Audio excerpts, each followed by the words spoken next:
Tidak. Apakah Anda mau memaksakan juga bahwa ruah Elohim artinya Allah adalah ruh atau roh Allah itu sendiri? Tidak masalah. Tapi konsekuensi iman Anda itu mengerikan. Shalom, kita akan membahas satu persatu dari video yang di-stitch oleh Mbak Uni Rifa. Pertama dari konteks Adam. Dia katakan yang ada di dalam diri Adam ada roh Allah. Mengapa Adam tidak disebut Allah juga? Nah, kenapa Adam tidak bisa disebut Allah juga? Ya, Adam dengan Yesus sangat berbeda. Ya, yang ada di dalam diri Adam adalah roh yang diciptakan oleh Allah itu sendiri. Allah menciptakan tiap-tiap roh, tetapi yang ada di dalam diri Adam bukanlah roh Allah, tetapi roh yang diciptakan oleh Allah itu sendiri. Seperti manusia, semua manusia mempunyai roh, tetapi yang ada di dalam diri manusia bukan roh Allah itu langsung. Kalau roh Allah langsung ada di dalam diri manusia atau Adam, manusia tidak bisa berbuat dosa karena roh Allah itu adalah kudus, ya. Tetapi yang ada di dalam diri Adam dan manusia lainnya adalah roh yang diciptakan oleh Allah itu sendiri, ya. Di Adam, di saat penciptaannya dikatakan Allah membentuk Adam dari debu tanah dan menghembuskan nafas hidup ke dalam hidungnya sehingga manusia pertama yaitu Adam menjadi makhluk yang hidup, ya. Bukan roh Allah yang masuk, tetapi Allah menghembuskan nafas, Allah menciptakan roh itu, ya. Tetapi Yesus tercatat di dalam Lukas 1 ayat 26 sampai 50, bisa baca sendiri, ya. Tepatnya di ayat 35, Gabriel berkata kepada Maria, Roh Kudus akan turun atasmu. Roh Kudus adalah roh Allah itu, ya. Roh Kudus turun, berasal dari surga, turun ke dunia, masuk ke dalam janin Maria. Bukan roh yang diciptakan, tetapi roh Allah itu langsung turun ke dalam janin Maria.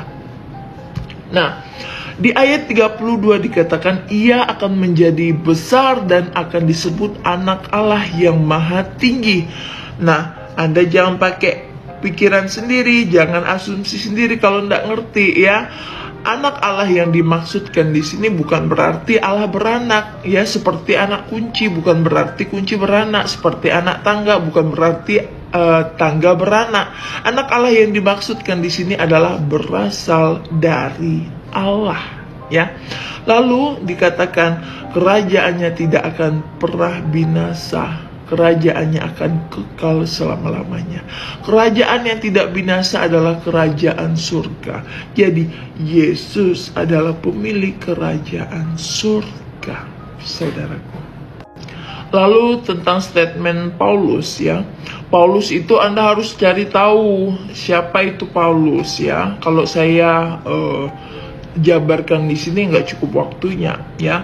Jadi setiap orang yang percaya, termasuk Paulus, termasuk kami yang percaya kepada Yesus, ya, dia akan dituntun oleh kuasa Roh Kudus, ya.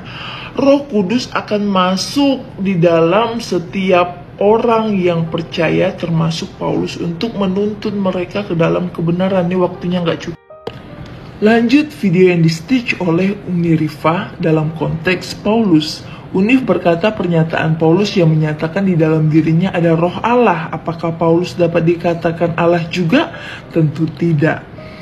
Pernyataan ini dinyatakannya setelah ia menerima Yesus Kristus sebagai Tuhan dan Juru Selamatnya pribadi dan dibaptis. Makanya apa yang diajarkannya adalah pengajaran tentang Yesus, keselamatan tentang Yesus, dan apa yang Yesus kehendaki. Paulus juga menyatakan di dalam Galatia 2 ayat 20, tetapi aku ini bukan lagi aku yang hidup, melainkan Kristus yang hidup di dalam aku. Jadi baik Paulus, saya, ataupun orang Kristen lainnya yang sudah terima Yesus sebagai Juru Selamat dikaruniakan kuasa Roh Kudus. Untuk apa? Untuk menuntun mereka di dalam kebenaran. Kalau ada yang bertanya mengapa orang Kristen masih ada yang jahat dan berbuat dosa, ya karena mereka diberi hak untuk memilih. Apakah mereka mau memilih kuasa yang sudah dikaruniakan kepada mereka untuk menuntun mereka di dalam kebenaran, atau mereka mau memakai kuasa roh jahat yang menuntun mereka di dalam kebinasaan? Itu tergantung dari mereka sendiri. Kembali kepada Paulus yang sudah menerima kuasa Roh Kudus atau Roh Allah itu, bukan berarti dia berasal langsung dari Allah atau bisa disebut juga dia sebagai Allah. Tidak. Baik Paulus ataupun manusia yang ada di dunia ini, semuanya masing-masing memiliki rohnya sendiri yang sudah diciptakan dari Allah. Di dunia ini hanya satu yang berasal dari Allah, saudaraku, yaitu Yesus Kristus. Dan itu sudah digenapi di dalam firman Tuhan. Jadi pernyataan Anda di dalam 1 Samuel 18 ayat 10 tentang roh jahat yang daripada Allah, dan Anda mengatakan itu adalah konsekuensi iman yang mengerikan. Saya hanya mau mengingatkan kepada Anda, berhati-hatilah memakai mulut Anda. Berhati-hatilah untuk berkoar-koar. Berhati-hatilah untuk menyatakan hal yang tidak benar. Ya, karena itu akan mendatangkan malapetaka bagi Anda. Kalau Anda tidak bertobat, Anda akan mempertanggungjawabkan itu di hadapan Allah. Ya, tentang roh jahat yang daripada Allah, Anda harus mengerti konteks. Konteks ini tentang Saul, Raja Saul, ya. Kalau Anda mau tahu tentang roh jahat itu, Anda dapat melihat dari 1 Raja-Raja 22 ayat 19 sampai 23. Roh jahat yang dimaksud adalah roh jahat itu diizinkan Allah masuk ke dalam diri seseorang karena dia bebal. Konteksnya dalam hal ini Saul itu bebal. Dia itu sudah berkomitmen, berjanji bersumpah kepada Allah untuk tidak melakukan hal yang tidak baik kepada Daud, tetapi dia masih melakukan dan merencanakan pembunuhan kepada Daud. Allah sudah memberikan kesempatan, tetapi dia tidak menerima kesempatan itu. Dan pada akhirnya Allah mengizinkan roh jahat itu masuk ke dalam dirinya. Makanya di dalam Wahyu 22 ayat 11, firman Allah berkata, biarlah orang yang jahat semakin jahat dan cemar semakin cemar. Anda dapat melihat juga di dalam 1 Samuel 16 ayat 13 sampai 14, 19 ayat 6 dan 19 ayat 9 sampai. Pembahasan terakhir dari video yang di-stitch oleh Uni Rifa, salah satunya dia membahas di dalam 1 Samuel 18 ayat 10, di mana dia meminta saya untuk mengingat di bagian teks tentang roh jahat yang daripada Allah. Dan dia katakan itu adalah konsekuensi iman saya atau iman Kristen yang mengerikan. Betulkah begitu? Tentu tidak, ya.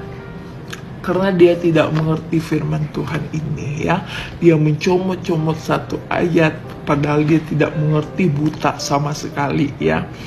Jadi Uni Rifa, saya sebelum membaca firman Tuhan, saya selalu berdoa dan meminta tuntunan kuasa roh Allah untuk memberikan saya hikmat yang daripada dia, untuk saya dapat mengerti apa yang dimaksudkannya dari apa yang ada di dalam Taurat ataupun Injil, ya.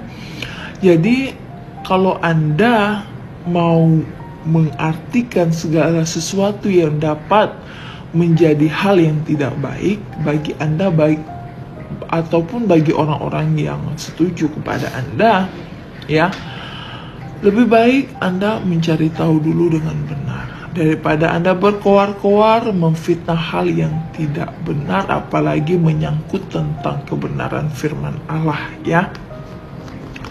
Jadi yang dimaksudkan di sini roh jahat yang daripada Allah adalah Allah mengizinkan roh jahat itu masuk ke dalam Saul karena Saul itu bebal. Saul itu sudah bersumpah di hadapan Nabi yang diutus Allah untuk tidak membunuh Daud, untuk tidak berbuat jahat dan lain sebagainya, tetapi dia tidak melakukan itu.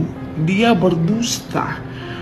Dia diberikan kesempatan berulang kali, tetapi dia tidak memakai kesempatan itu dengan baik, ya, sehingga secara langsung ia menentang Allah.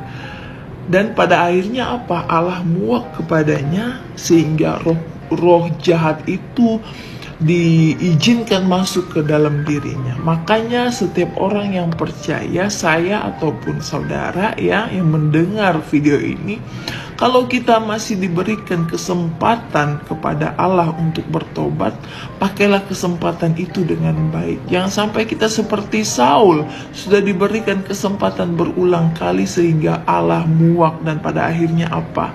Akan jatuh ke dalam binasaan, ya. Jadi saudaraku Uni Rifa, ya, kalau Anda mengatakan konsekuensi iman kami mengerikan, lebih baik Anda berkoar-koar tentang iman Anda. Ada banyak pertanyaan dalam iman Anda, ya. Mengapa wanita tidak boleh sholat Jumat? Kalau kami di Kristen, ya, baik laki-laki perempuan dalam ibadah raya pada hari Minggu semuanya boleh ibadah, ya, baik anak-anak sampai lansia semuanya boleh. Mengapa di dalam iman Anda laki-laki boleh nikah lebih dari 4 kali? Nyatanya perempuan banyak yang tidak mau terima, toh padahal upahnya surga. Banyak yang tidak mau terima. Mengapa boleh dan lain sebagainya yang tidak boleh saya sebutkan, ya. Itu yang harus Anda keluarkan. Jangan iman kami yang Anda tidak pahami. Shalom.